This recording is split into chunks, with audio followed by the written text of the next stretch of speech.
This podcast is a collaboration between Costard and Touchstone Productions and the Dads from the Crypt podcast.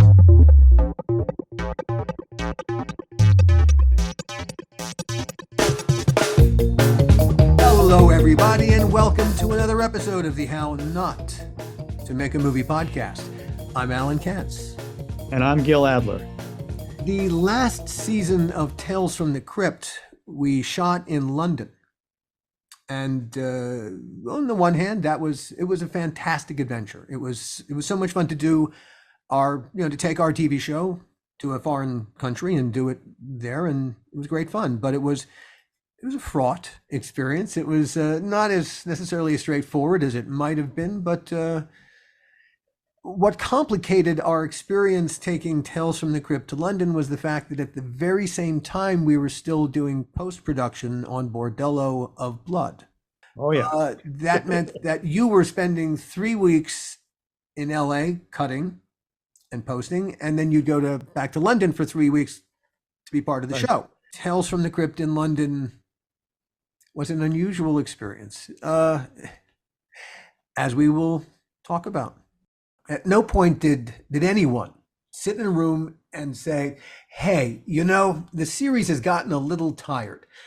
How might we freshen it up? I know, let's take it out of town someplace. London, perhaps. No such conversation ever happened. That's not why we went to London. We went to London for the same reason that we went to Vancouver to make Bordello of Blood, which was to the IA. That's my memory. Do I have this right? Gil, do you remember it that way? Not exactly. I mean, that was one part of it, but I do remember a conversation actually with Joel, where I brought it up and he was like, UK, you want to go? Get out of here, London. He blew it off. And then I said, well, but look at the talent we'd have access to and look at the directors we'd have access to. Little did I know it'd bite me in the butt. But we did have that conversation. And I think it was appealing to, on some level, to HBO. But let me come at it this way. Chicken, egg. Was the motivating factor to change where we made the show or to leave LA? I think a little of both. I think the fact that the Teamsters were not being very helpful had a great deal to do with it. However, it was in the air. I mean, that idea was in the air. So if a good idea got floated, it would would get traction. And at the end of the day, hey, it's a great idea. If we could figure out a way to pull it off. Well, we did figure out a way to pull it off with the gentlemen that are our guests today. At Tales, Ed Tapia was Gil's assistant. In the interim, he's become a very successful TV producer himself. Greg Melton was our production designer. He's still one of the best in the business. He designed the look for Walking Dead. When you and I took over Tales from the Crypt, we instituted a system of how we were going to get this show done on time, on budget. The previous people who were running Tales from the Crypt, Bill Teitler, it was a little more loosey-goosey. People seemed to have their own. If you wanted to bring in your own DP, you could bring in your own DP.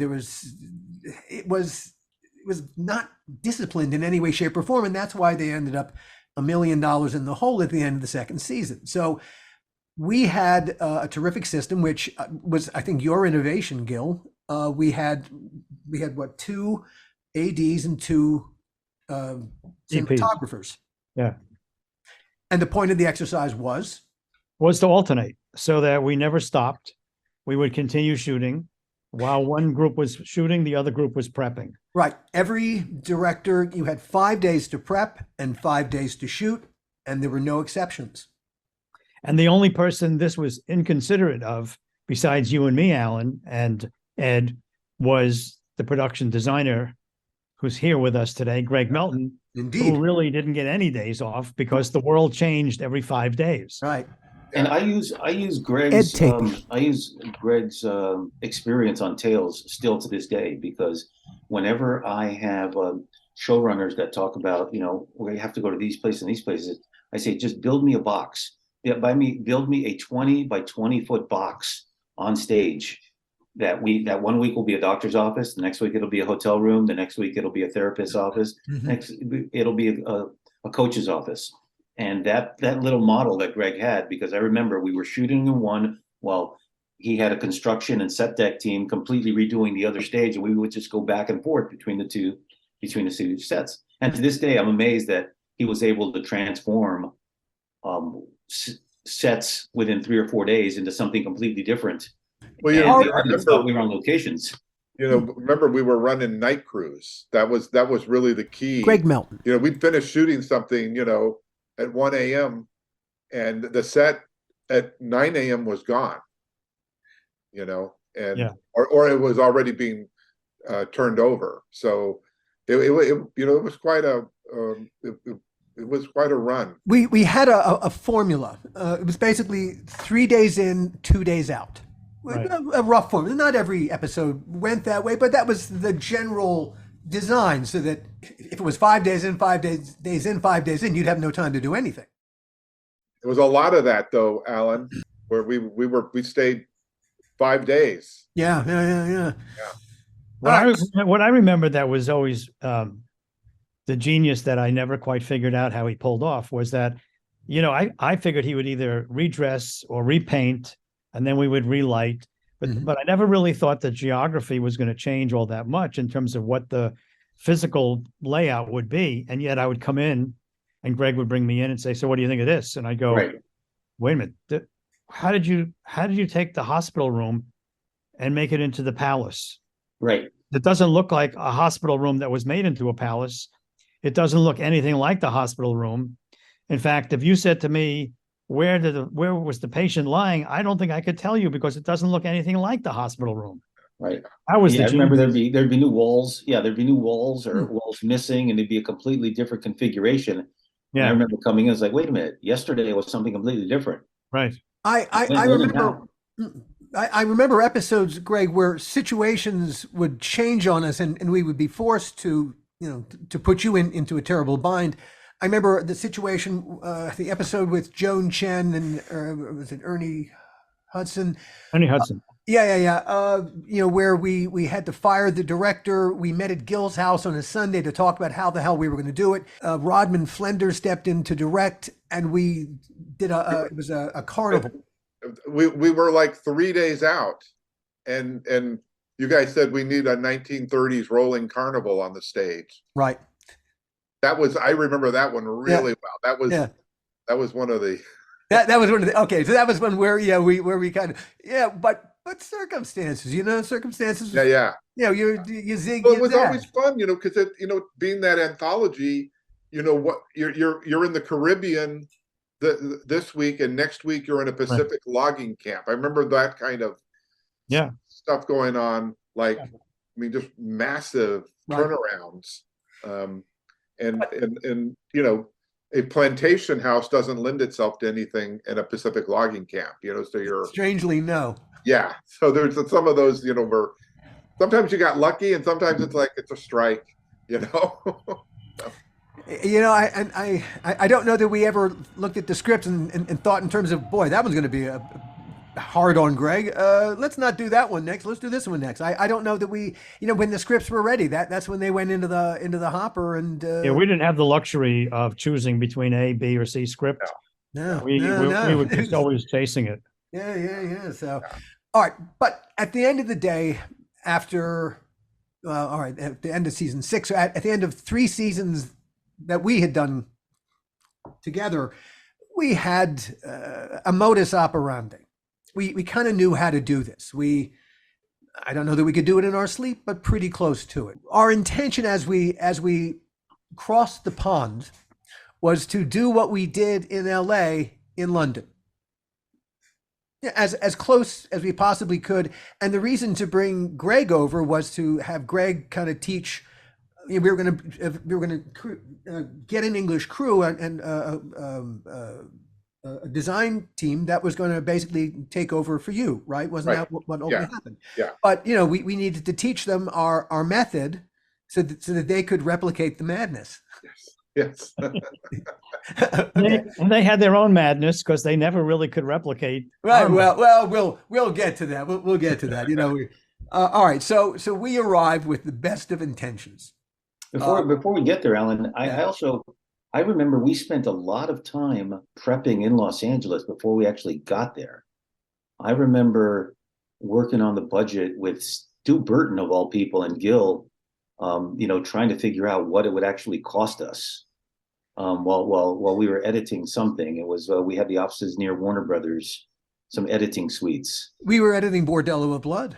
Oh, okay, yeah. I mean, that was the other gigantic complicating factor. In addition Right. trying to do our show in a foreign place, with a little bit of misguided to a degree, but and at the same time we were trying to cut a feature film that was problematic in its own way.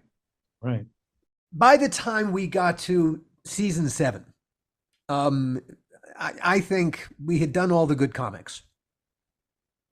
There were only so many comics. Our obligation really was to just to use the titles, and if there's anything in the story that lent itself, okay.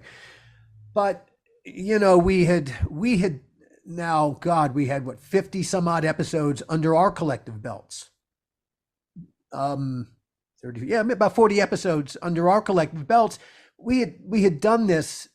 I think all the different variations that you could possibly do, I think we'd done them already. The comics that we had left to choose from were the ones at the bottom of the barrel. They were comics that we had avoided for seasons upon seasons because we just didn't like them. But now that's all that was left. And so we entered with one problem with, the material that we were starting with was not the best. We were coming into this after Bordello of Blood had beaten the shit out of us. And so I don't think we were creatively feeling, I don't think we had our A game in us after Bordello, after the Bordello experience. Aside from Scott's episodes, I can't think of any, nothing was exceptional. I'm trying to remember, did we even write an episode that season, Gil? I think we co-wrote one with Coleman. Which was basically a way to get Coleman to write, the first draft so that we could just, fill in, because, we were trying to produce a show in a strange land. You were cutting a feature film.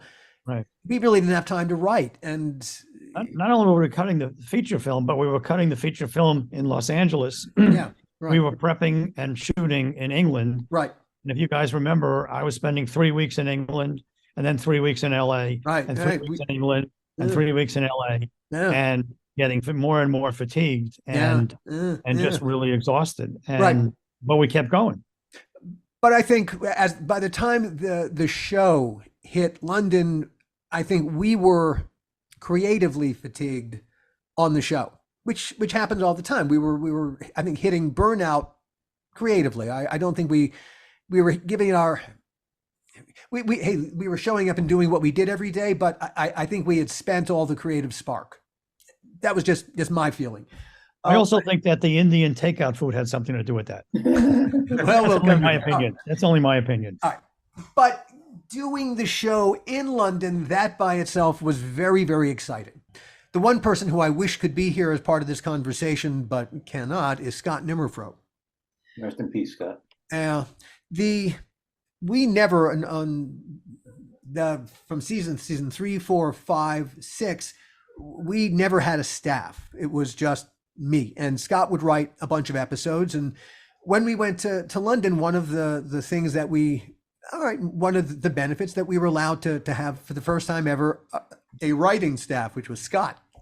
And so Scott traveled with us, and Scott was responsible for rewriting a lot of the episodes and overseeing his as he always did. And Scott's insights would have been tremendous. Scott had tremendous adventures there, simply because he was so well connected. Before, in addition to writing for Tales from the Crypt, before he became our story editor, he was the head of development for Dick Donner's company, and so he knew everybody, and he knew how to play the game. And so we send Ed on ahead to go looking for, we needed spaces to live in. We had one or two leads on studio space when you left Los Angeles. Yes, Ed? Yeah. Mm-hmm, mm-hmm. And the unsung hero for us, or at least for me, was Roy Button. who at the time was at Warner Brothers, because Yeah. he was my guru. I mean, every time I had an issue, I would call Roy, and he would give me 3 or 4 names, and I'd follow up. And wherever he is, he made it possible. I mean, he was a great help to us. Roy Button was a friend of the court from the get-go, even before he went to England. I don't know how I met him or knew him, but anytime I had a question about something I didn't understand or know that affected UK, I would call Roy or send him an email. I get an email right back with the right answer. Yeah. It was great. Yep. How did you know Roy Button? How does he fit into this? I'm He not was sure either a Warner Brothers or an HBO executive that was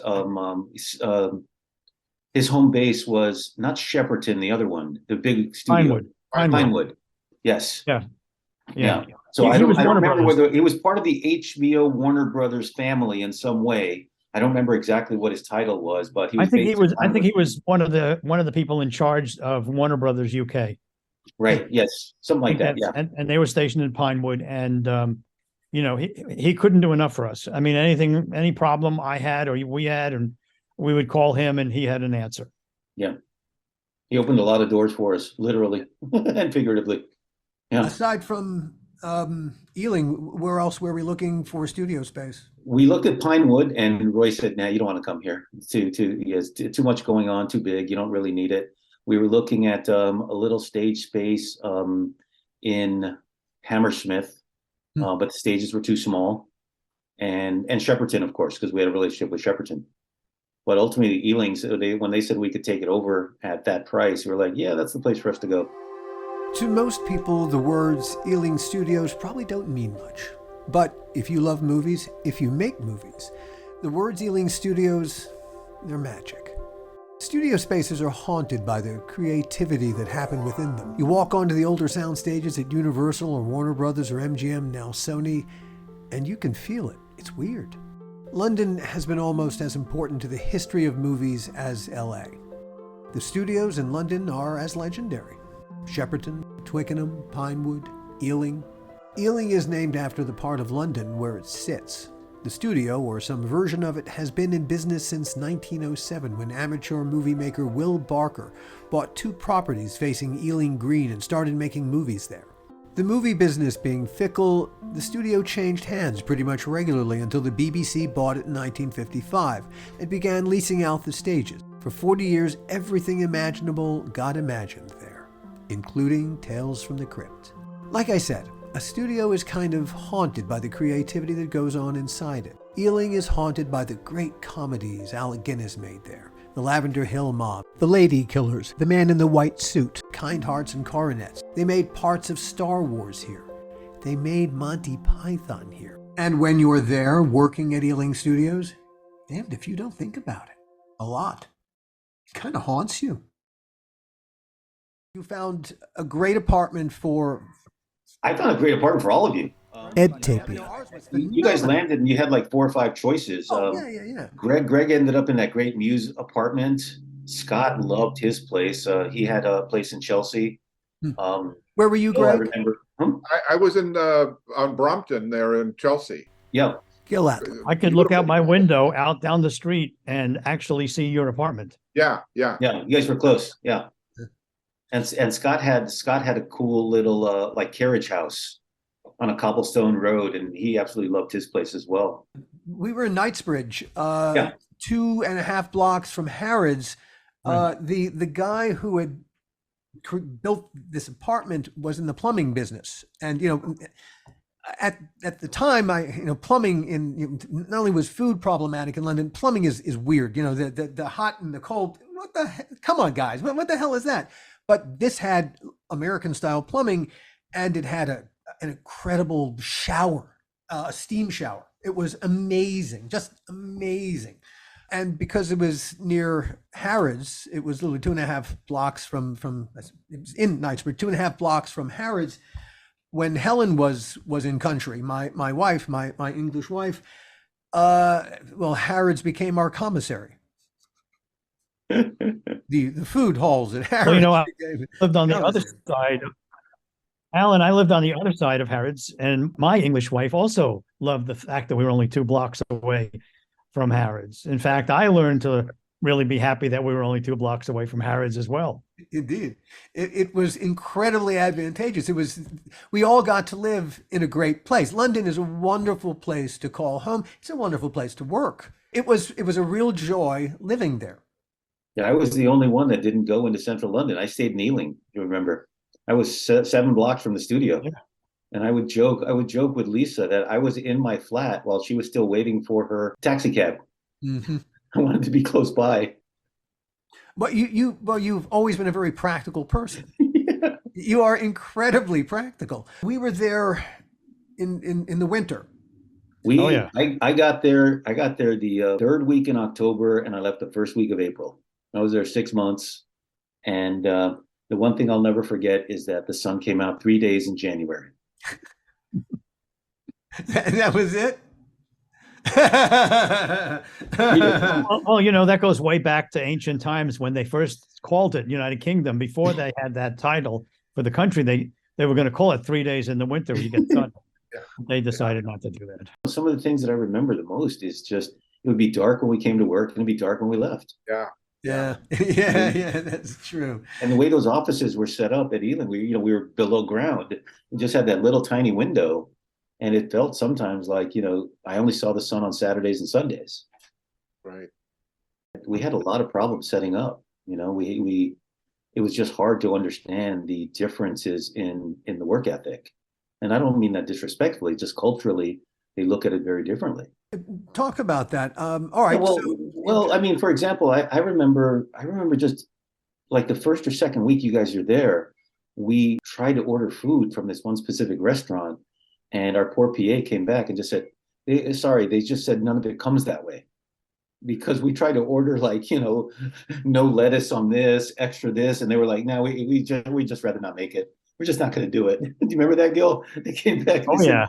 We can't have lunch. We can't have lunch because they won't make it without cheese. That's why the greasy Indian takeout became very popular. Yeah. The very first time that you and Gil went out to set and saw the craft services table, and it was just like literally tea and a couple of biscuits.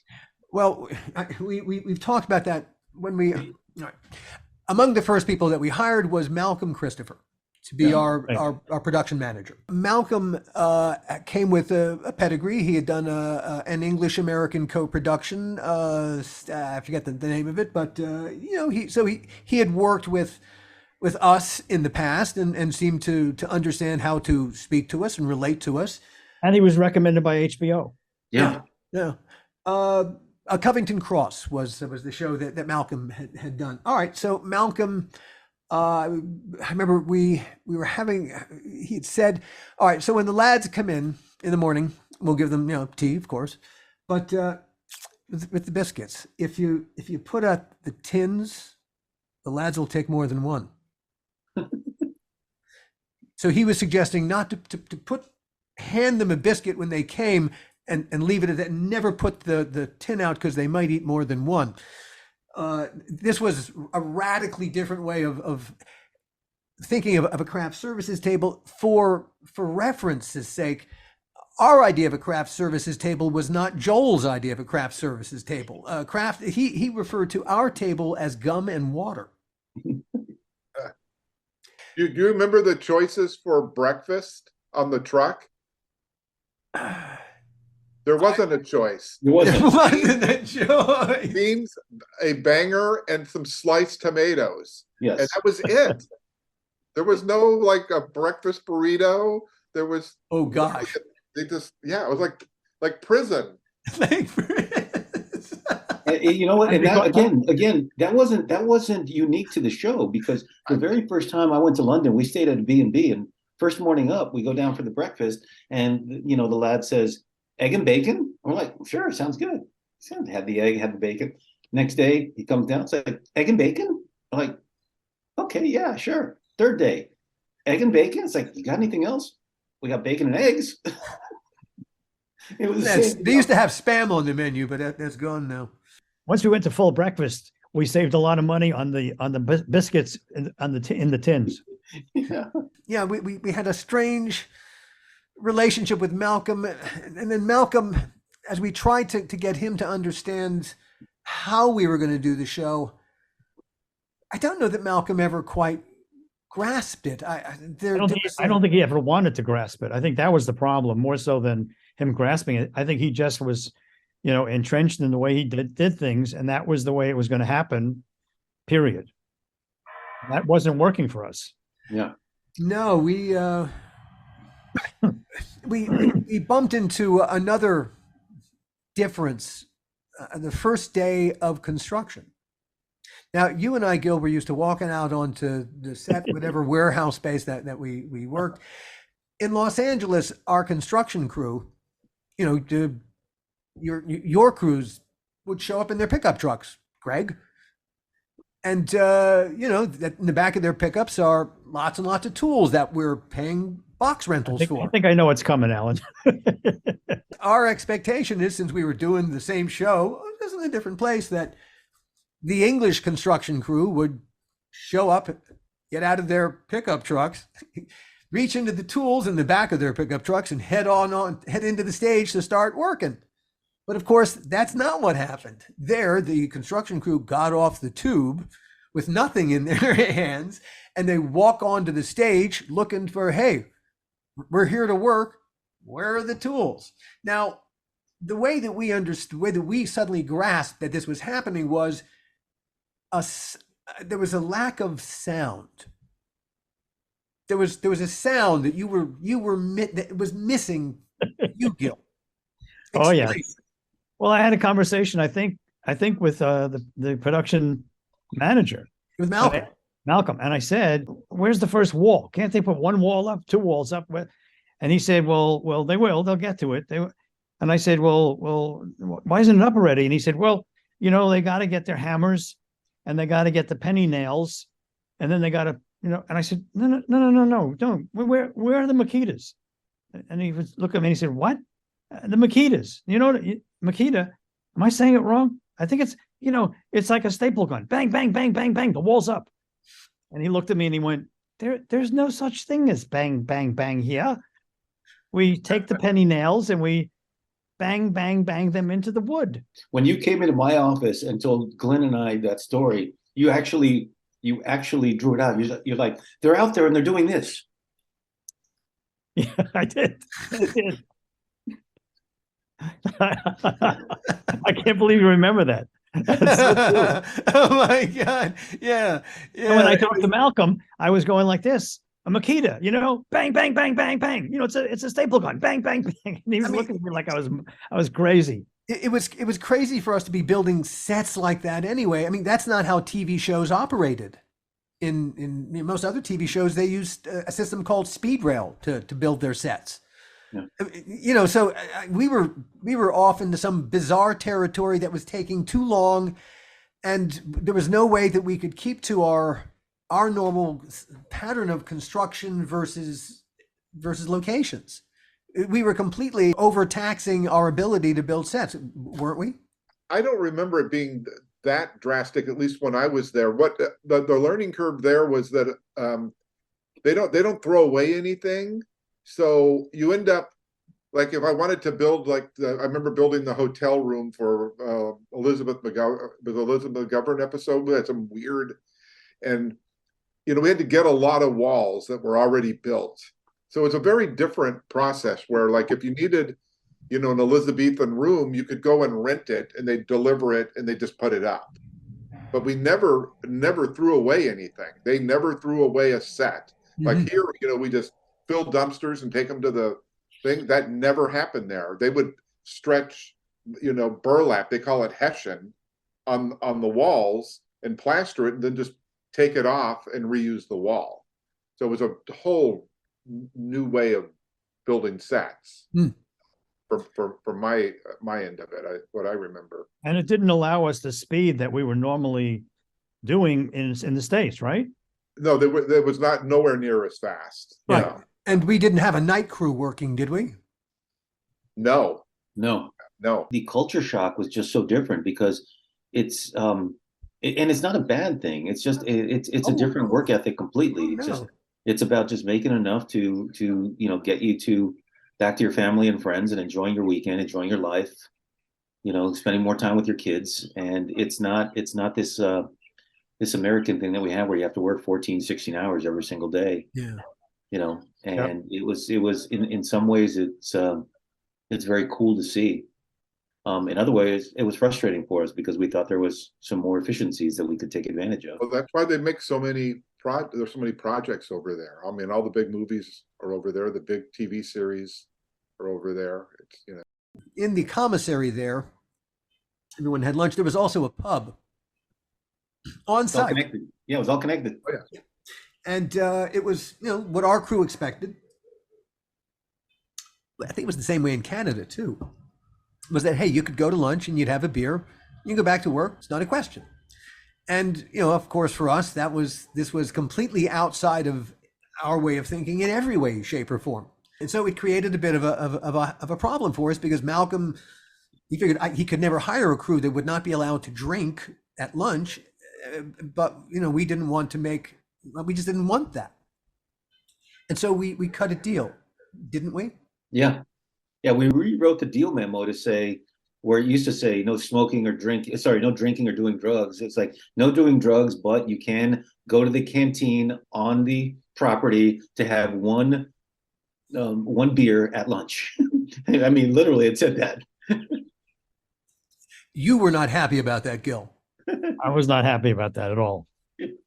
But we learned. At the end of the day, our crew had bigger problems than just a beer at lunch. They had the food buses when we would be on location. In actual fact, thinking it through now, I think we should have had them have a minimum of 3 beers before they came back.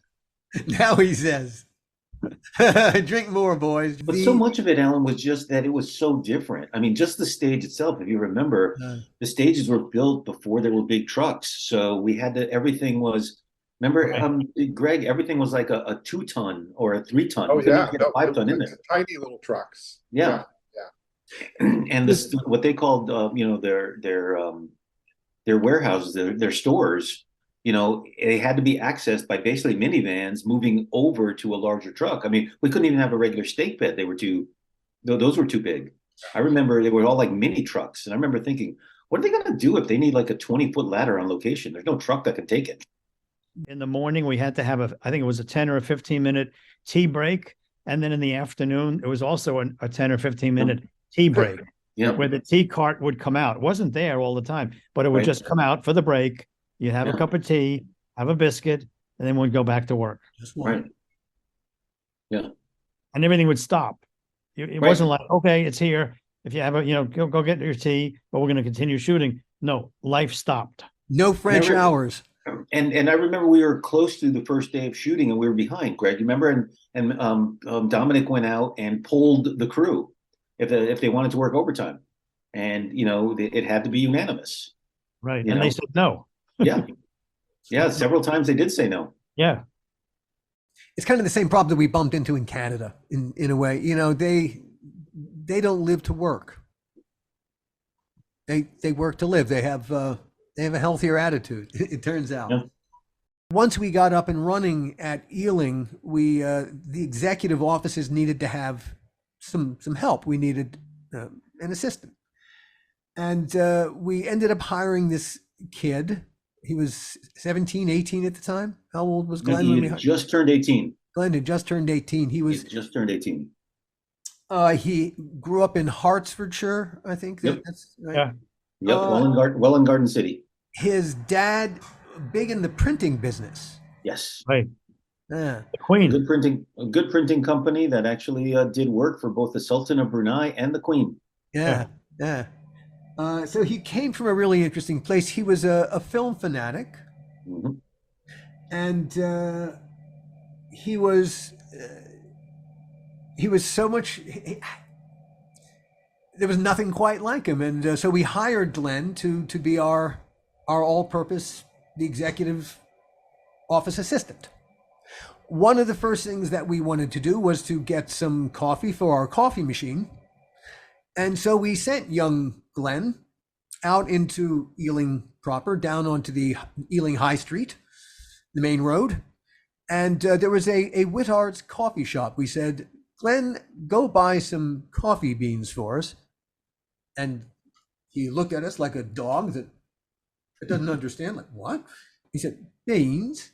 So we said, yeah, you're going to go and they'll have different kinds of beans, and you'll get. And he still was stuck. Beans. He said, yeah, coffee beans. He said, what? Coffee comes from beans. And he very good, Alan. That was very good. He had grown up thinking that coffee it was an instant beverage that came from a jar. You put some into a cup, poured some hot water onto it, boom, there's your coffee. And so we educated Glenn. It was the first thing I think we taught him about the world outside the little Hertfordshire bubble that he'd grown up in, that coffee indeed came from beans. I want to just relay one story as to how we actually ended up with Glenn, because we had hired an assistant before him. And if you remember, when we got to the studio, they told us there was Tall Dave, Big Dave, and Glenn. Those were the three that were initially presented to us. And I hired Tall Dave. I remember hiring him because I couldn't meet Glenn. I had met Big Dave, and he already had his position at the studio, but they offered him to us as a PA. And Tall Dave was very excited and said he loved the show. He was able to list characters. But on the first day of work, Tall Dave came up to me at 4 o'clock and said, when do we finish, mate? When do we finish? And I'm like, well, probably 7. He goes, I got band practice at 6. I'm like, oh, wait, what? I said, okay, you can go. And so he went to band practice. The next day, again, about 5 o'clock. Remember this, Gil? He's like, what time are we getting off today? I was like, yeah, probably around 7 o'clock. He goes, I was meeting my mates at the pub. I'm like, do you understand what the job is here? Do you understand what we do? And he's like, yeah, it's okay. It's just, I'll be fine. I'm like, okay. Same thing the next day. It's like, what time are we getting off today? I said, around 7. He goes, I got band practice. Can I leave? I said, yeah, you can leave. Just don't come back tomorrow. And that's how we ended up with Glenn. And I remember when we actually hired him the first day, he goes, oh, I'm so glad you got rid of that wanker. Tall Dave, he's a wanker. We had access to great locations. Oh, yeah.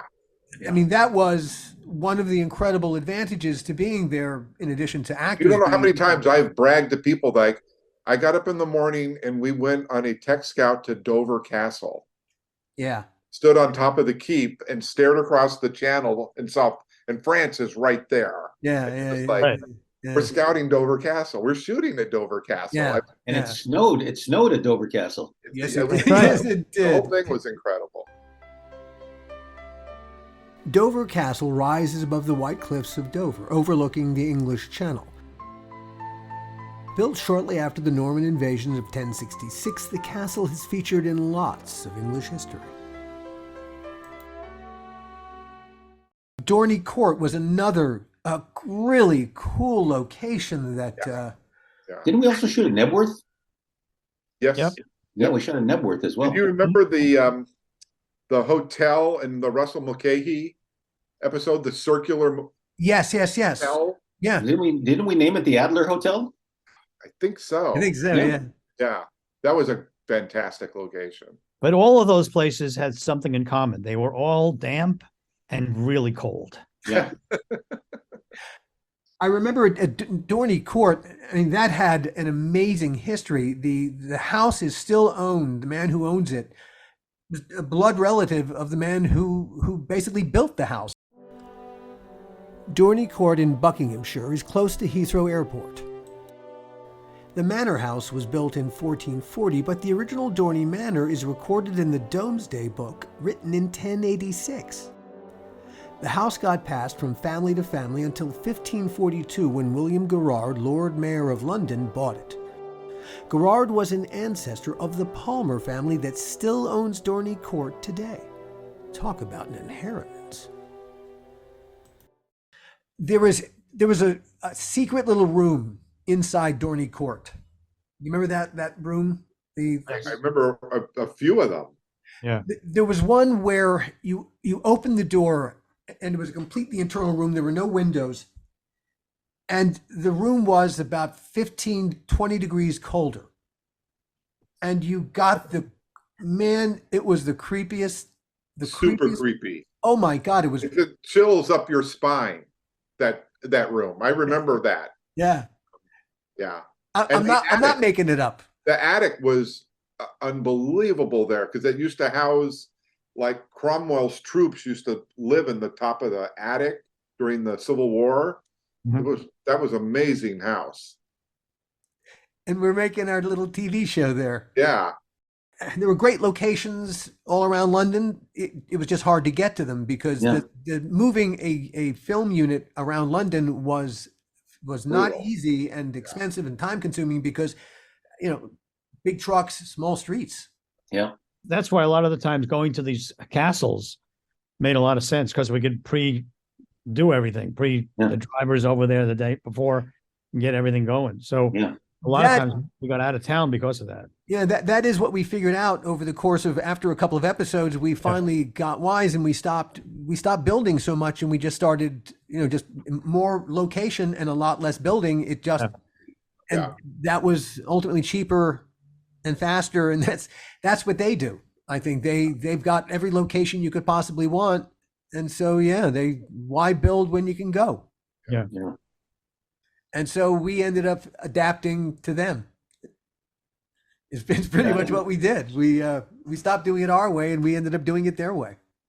We got to a point, we realized a couple of things. One, that Malcolm had no idea where we were. He had no idea how to solve the problems that we were having. We literally did not know where we were in terms of the money that we had and the money that we were spending. And for us, this was incredibly foreign territory because we were always keenly aware down to the penny where we were, the hot cost would come in and man, that was, we were really moment to moment managing the show so as to stay on time and on budget. And here we were completely at sea. We had no idea. And Malcolm couldn't do anything to fix it. We had to get someone who could seize this by the balls and help us. How did we find Dominic? After I fired Malcolm, and then his accountant, I think this was a Donner connection. And I think Donner connected us to Malcolm. He said he suggested that we call Dominic. You were cutting in Los Angeles at that particular point, right? And so I had lunch with Dominic. Dominic was he was a lovely man, and you just felt immediately he knows what he's talking about. Yeah. And I have a recollection, Alan, of you and I, while Gil was gone, talking to the accountant and Lisa Kim together, and they gave us a number like 110,000 pounds. We were over in prep. It was some big number for us, and we still weren't close to starting shooting yet, and that's when it became, oh shit, all hands on deck. We got to make a change. I remember a number like 110,000 pounds, and no one really could explain why or where that was, and the numbers themselves weren't believable. And so we didn't know who to trust, what to trust. And Malcolm, he couldn't answer the question. So really, he was the organizing principle. He was how we were going to get this done. And if he couldn't do it, then we were completely fucked. One recollection of Malcolm is him always saying, "Don't worry, guys, it's going to be fine. Don't worry. Don't worry. It's going to be okay. Don't worry. It's going to be okay." We're like, we're worried. Thank you very much. We're worried. We're worried. In fact, we're going to have another biscuit. We're so fucking worried.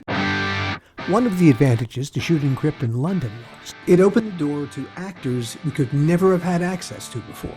Dirty little secret, Tales from the Crypt paid for shit. No shit. We paid everyone guild minimum plus 10% to cover the cost of their agents. Not a penny more.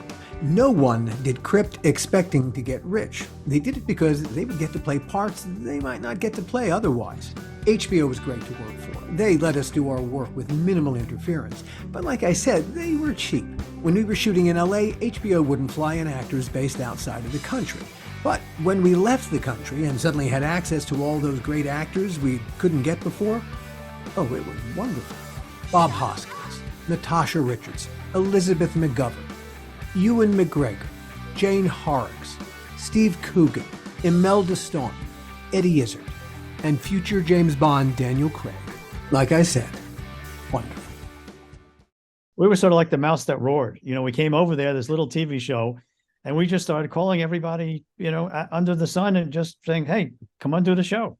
Yeah. And some people said no, but many people said yes. And one other thing I took away from all of that, Alan, Gil, Greg, is that I was shocked how many times we would reach out to somebody via their managers or agents or publicists even, and then the actual actor would be the one that would call us back. It wouldn't be the manager or the agent. Yeah. It would be the actual actor saying, yeah, I can't do it. I'm sorry. I know the show. I like the show. They'd quote episodes to me just to say they couldn't do it. But it would be them, not any kind of intermediary, which would never happen. Yeah, that's what happened that's what happened with Roger Moore.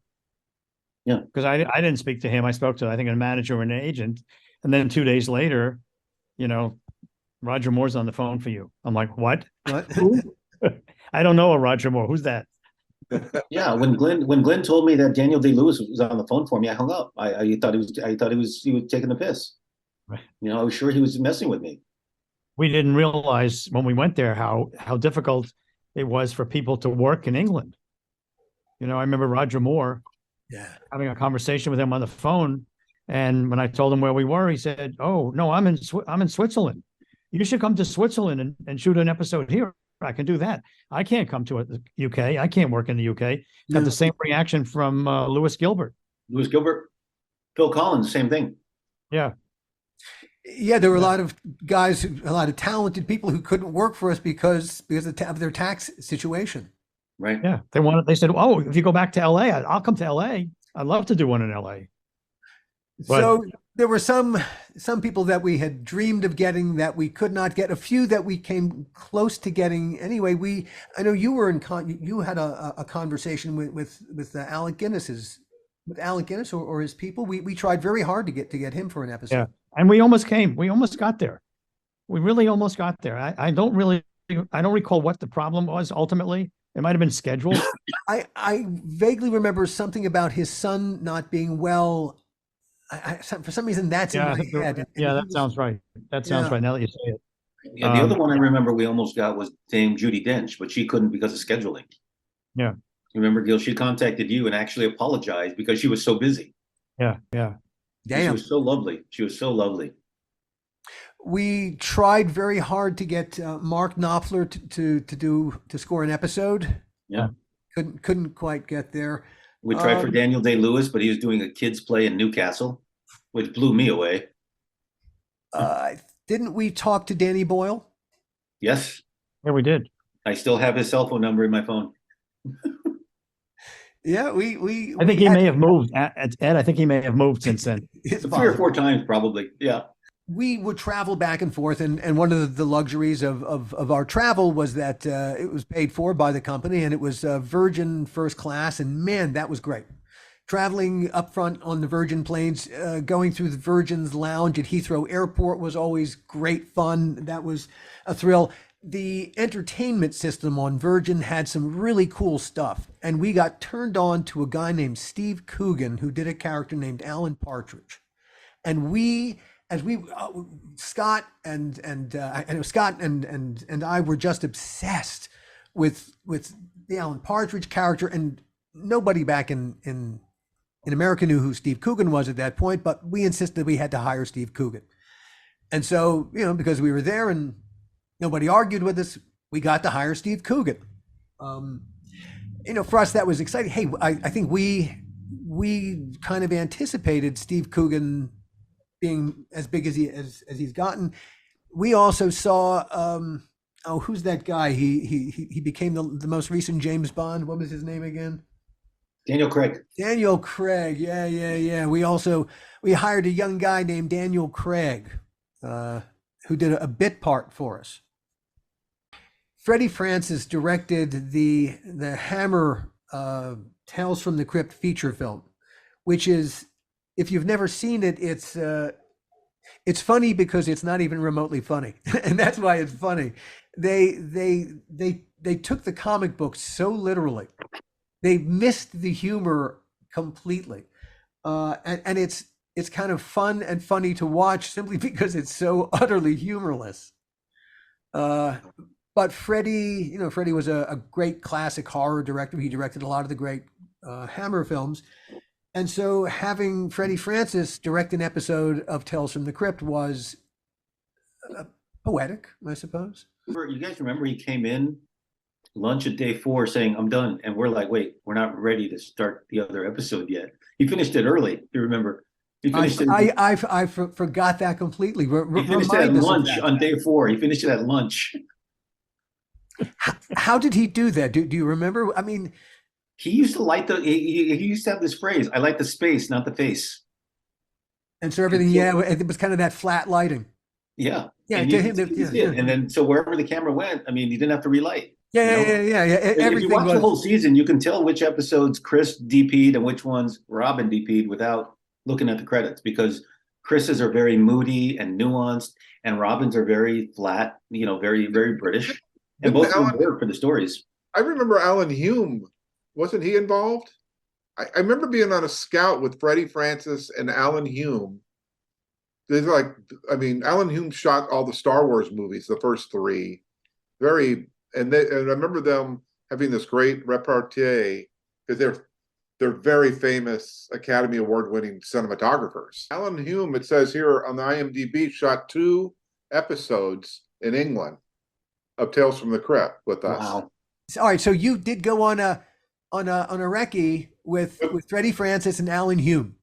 2 of the most famous British cinematographers of the last 50 years in the van. It was fantastic. It was a fantastic lunch and scout because Alan Hume was shooting Freddie Francis's episode, and they just were bickering about lighting and but it was all done in this great, fun English way of needling each other. They did it super fast. I wouldn't need it. I wouldn't need it for that. It's that kind of thing. But it was, the guy did 6 James Bond movies. Yeah, right. Yeah, and Tales from the Crypt. Yeah. Do you remember Joel's visit? I was just talking about Joel's visit yesterday because a dear friend of mine just came back from London, and they stayed at the Dorchester. They were there for the film premiere of John Wick 4. And I said, Joel Silver came to visit us when we were in London, and he stayed at the Dorchester, and he had a Bentley that drove him around. And at the very end of it, after 10 days, he gave us the bill. Of course he did. Of course he did. And it was like, I don't know if you remember, it was like 6,000 pounds. I mean, it was a big freaking number. Right. In 96 or whatever it was. I think you were in Los Angeles while he was in London, Gil. That's why I don't remember it. That's good. Oh yeah. Oh no, he came in like a. I remember. Yes, like a Tasmanian devil. I mean, he came in and he had us get in that Bentley, and he was trying to get Michael Douglas to do a show for him. So he said, I'll just have the Bentley for 2 days. I need to impress Michael Douglas. And 5 days later, the Bentley was still there. The company was calling us, and Joel said, it's okay. I'll be fine. And he had the suite at the Dorchester, and Karen was with him. And he rang up this massive bill. And I remember him just laying it down on the desk saying, yeah, you guys got to take care of this.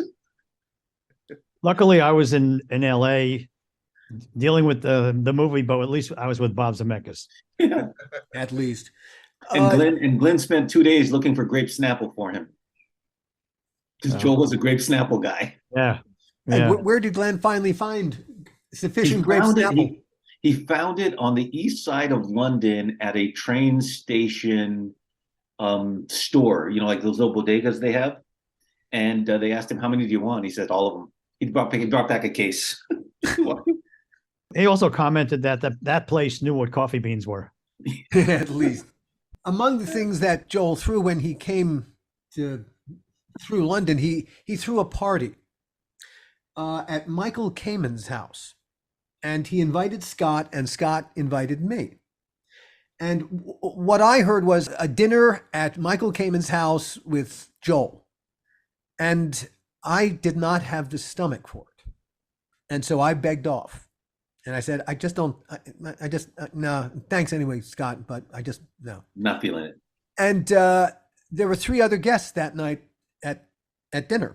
Annie Lennox, Kate Bush, and there was one other singer that, oh my God. Oh my God. So fucking stupid. I would have flown back from England for that, from LA. Yeah, I turned down dinner with Annie Lennox and Kate Bush at Hey, Michael, Greg, at I don't Michael remember. Kamen's house. Greg, I don't remember getting invited to that. I don't. Yeah. Yeah, No. me neither. Yeah.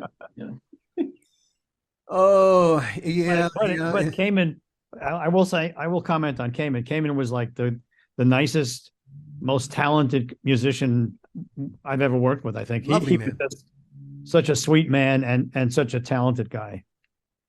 The other thing that was a great thing there were the plastering department was just a whole nother level of ability.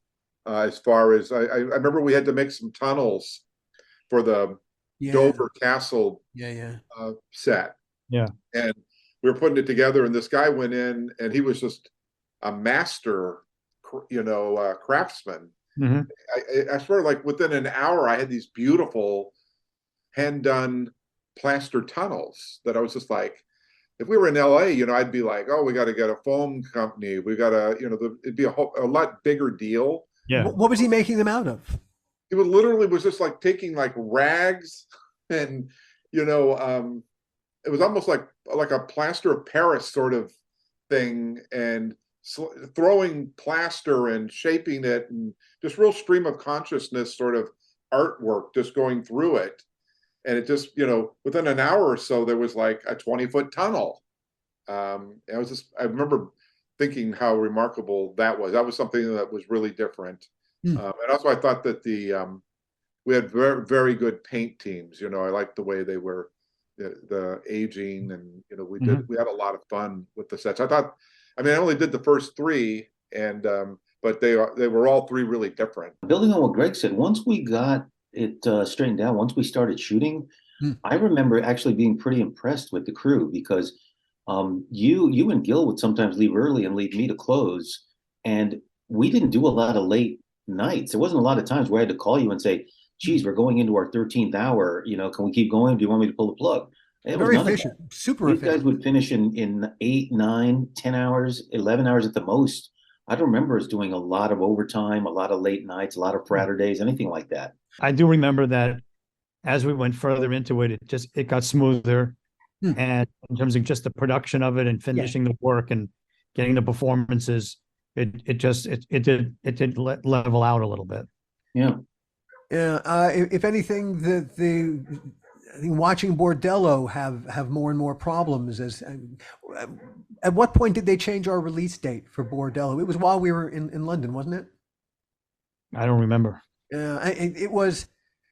There was a bad feeling in our stomachs coming from Bordello, because it just, I don't know, something just wasn't coming together the way that it should have. It was always fraught.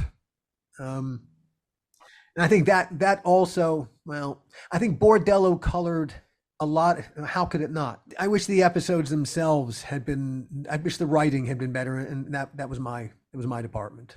So, It's funny, when I think back of that whole period, it's almost 50-50 with the work and the off-work stuff in London. Because to me, the big upside was actually being in London. I didn't know anybody. There was only 6 of us there from the States. Oh, yeah. So I really took advantage of it. I remember my first 6 or 7 weekends on Saturday, I would literally get up, take the first bus that left in front of my flat, and would just take it to wherever it ended with my little A to Z guide.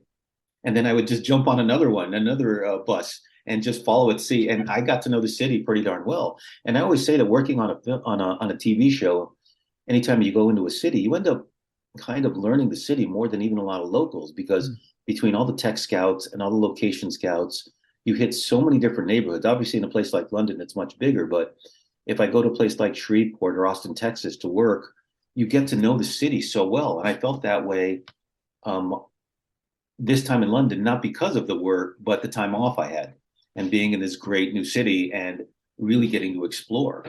And so for me, as much as I enjoyed working on the show, the other half of it for me was just getting to be in London every weekend. I still remember a wonderful dinner that I had with Gil and Jeanette at a restaurant called Coast. And back then it was like the only decent restaurant. Great. What was it? That was a great restaurant. Coast. Yeah. Coast. We Oh, went there. Yeah, that was a regular for you and Jeanette. And was that near Green Park?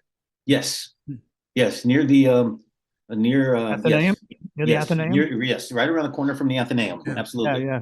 Yeah. Super restaurant. Yeah, Is it had still one there? or two I spectacular. don't know. I don't know if it's still there, but no, it wasn't there. Sorry, it's not there because I wanted to take Michelle to it when we went last time, but it wasn't there. Not surprising. Yeah. That's a tough business. But there are I some good remember- restaurants now in Oh. London. Do you remember that horrific Thanksgiving dinner we all went to? Yes. Oh, Yes. my God. Yeah. The worst ever. Oy. I stopped at Kentucky Fried Chicken on the way home because I was still hungry. Where did we go for that? It We was some place that offered an American Thanksgiving. You remember, it was expensive too. It was like 80 pounds. Yeah. And they gave us sliced shitty turkey with, I swear to God, the stuffing was made of cardboard. And the potatoes were fake. They were from a powder, I think. and And I didn't remember. Yeah, that was cranberry sauce. They had no idea what cranberry sauce was. Yeah, exactly. I just remember holding up my slice of turkey and I could see through it. it was a deli slice. And we were all so excited because they said American Thanksgiving dinner, and it was just horrific. And it was expensive. It was like 60, 70 pounds, if I remember correctly. Yeah. Yeah, A lot of money. and that's not a holiday there. It's not like you're going to take Thursday and go do it. That's like we did that after work. Yeah. Yeah. There's all the American suckers there. Yeah. Those are the kind of things I remember sometimes even more than the work, is those things that we did, away from the We had a Super Bowl party Yes, we did. at I think it was at my flat. Yes. It was at your flat, and we ordered in Indian food. Yes. And unfortunately, the Super Bowl, because of the time change, In the middle of the night. was in the middle of the night. So we got together, I think, at 10 o'clock at night. Yeah. And all this Indian food. And by 2 o'clock in the morning, when the game started, everybody was fast asleep. It wasn't quite the same. And I remember vividly waking up, thinking, "Oh my God, I better fake it so that." And as people came into the room, and I was up, they would say, "Oh," and they had just gotten up. "How's the game?" And I would say, "Oh, it's great," and I had no idea what had happened. I think the only one who stayed awake was Glenn. Yeah, Right. well, yeah. Yeah. If you remember, he was into things. He didn't want to be British. He wanted to be American. He had no desire to be British, and he would say that openly and loudly in front of other Brits that would just piss him off. I have fond memories of the weekend that Gil gave me his driver and car because he was going back to LA early. Paul. He said, Oh, We Paul have to Graham. for Oh, I Sunday, love that so- man. He's Paul. yours. So I had a driver tooling me around London for the weekend. And a Mercedes. It was a Jaguar. Oh, he used his Jag for you. Oh, Yeah. I only got the Mercedes. Yeah, I got the Benz too. Listen, See, before Paul, you guys got Paul- there, I don't know if you guys remember this, but before you guys got there, I had Paul to myself for 2 weeks. Paul was my driver the first 2 weeks I was there, and he would take me wherever I wanted to go, and I loved him. And Jen and I ended up having dinner at his house. His wife was lovely, and I kept in touch with him till he passed away. When did he die? About 6 years ago. Sorry to Yeah, hear. about 6 years ago. after we shot, Jeannie's sister passed away, and we were going back to England, and we were figuring out like how we're going to get from here to here to here. And on the plane, we ran into Paul. On the plane? Yeah, he was coming back from LA and we told him, and he said, "Well, I'll drive you around. What do you think you're going to do? I'm going to do it." And we said, "Really?" And he said, "Oh yeah." And so he took us to the funeral, and he took us back to the house and everything. And over the course, I think it was 3 days we were there. And at the end, he gave me a bill for 600 pounds, which I paid. But I was like, "What?" Well, okay. I didn't realize he had passed. Yeah. But he was like I said, he was such a nice guy, and he treated me so well. And I have always said that if I ever had stupid money, the one thing I'd have is a driver, because that was freaking awesome. Yeah. I enjoyed it. I mean, just the I'd get up, I'd go downstairs to the Athenaeum. He'd be out there waiting for me. And there was one day where I was trying to get to Dover Castle, and I was going to take the train, and Paul drove me to the train station. You remember this? And by the London traffic was so bad that by that time I got to Pancras or whatever the train station was, St. Pancras, it didn't make sense to go.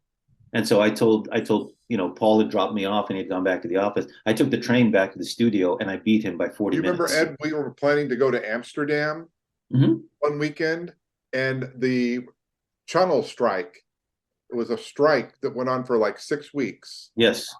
And there was no like easy. Yes. I kept thinking, well, we ought to just pop to Paris or something. Yep. But Yeah. I did a couple of weekend trips. I remember I did one to, I had to leave to come back for my work permit. And you guys sent me to Morocco. Or I chose to go to Morocco because they said, you can go anywhere you want for a weekend, just have to come back through Heathrow to get your work permit. Huh. So I went to Morocco for the weekend. I went to Paris a different weekend. Huh. I went to Dublin for a weekend on EasyJet. I remember it was £9 each way. oh my God, It was crazy. Yeah. Between EasyJet and Ryanair, you could fly almost anywhere in Europe for £30. Couldn't take a bag. I mean, it was just my backpack, but I didn't care. I was just going there for a night. it's nice getting per diem money. I know, Especially in pounds. Yeah.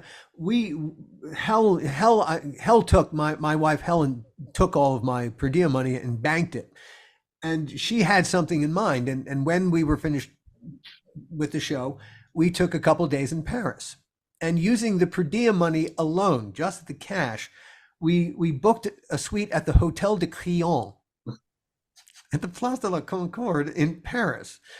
One of the most, it was an incredibly expensive room.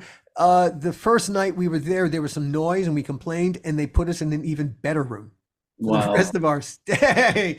It was just, but stuff you could do with your per diem money and proximity to other places. Well, I don't know if you guys remember, but Janet and I had just moved into the house on 65 and we were redoing it. And so I literally lived on my housing money and my per diem money, and I sent my paychecks. They just went home. Yeah. I mean, it all went home. I lived on the per diem and the travel and the housing money that we were given. And because I was in Ealing, I was spending a little less than you guys were on housing. Oh, and everything else, I'm sure. Plenty. It was, I mean, the partners or HBO or you guys were very good to us when it came to the travel money. And that helped considerably. I also loved my little flat. I mean, I'd never lived in an apartment before that, so that was interesting for me. You had never lived in an apartment before? No, I bought my first house at 19. I've always been in a house. I've always been in a house. That was my first time ever actually living in an apartment.